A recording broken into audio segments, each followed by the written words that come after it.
ভালুকায় ঘর থেকে নারী ও দুই শিশুর গলাকাটা মরদেহ উদ্ধার।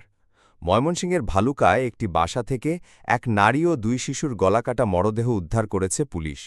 সোমবার সকালে ভালুকা পৌরসভার ৭ নম্বর ওয়ার্ডের একটি বাড়ি থেকে মরদেহগুলো উদ্ধার করা হয়।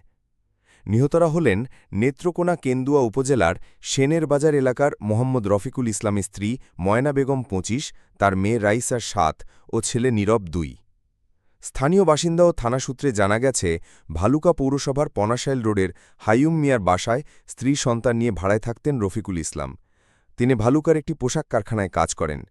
সোমবার সকাল ৯টার দিকে কর্মস্থল থেকে ফিরে বাসার দরজা বন্ধ দেখতে পান রফিকুল। পরে অনেকক্ষণ ডাকাডাকি করেও কোনো সাড়া না পেয়ে দরজা ভেঙে ঘরে প্রবেশ করে বিছানার উপর স্ত্রীসহ ২ সন্তানের গলাকাটা মরদেহ দেখতে পান। এদিকে খবর পেয়ে ঘটনার তদন্ত শুরু করেছে ভালুকা মডেল থানা পুলিশ। ঘটনার পর থেকে ওই বাসার পাশের কক্ষে বসবাসকারী রফিকুলের ভাই নজরুল পলাতক রয়েছেন। রফিকুল ইসলাম বলেন, আমিও আমার ভাই নজরুল ইসলাম ওই বাসায় পাশাপাশি কক্ষে ভাড়ায় থাকি। সোমবার সকাল ৯টার দিকে কর্মস্থল থেকে ফিরে বাসার দরজা বন্ধ দেখতে পেয়ে প্রায় ঘণ্টাখানেক ডাকাডাকি করি। কোনো সাড়া না পেয়ে একজনের সহায়তায় দরজা ভেঙে ঘরে প্রবেশ করে বিছানার ওপর স্ত্রীসহ ২ সন্তানের গলাকাটা মরদেহ দেখতে পাই। বাড়ির মালিক হাইয়ুম জানান, রফিকুল ইসলাম প্রায় ১.৫ মাস আগে ওই বাসায় ওঠেন।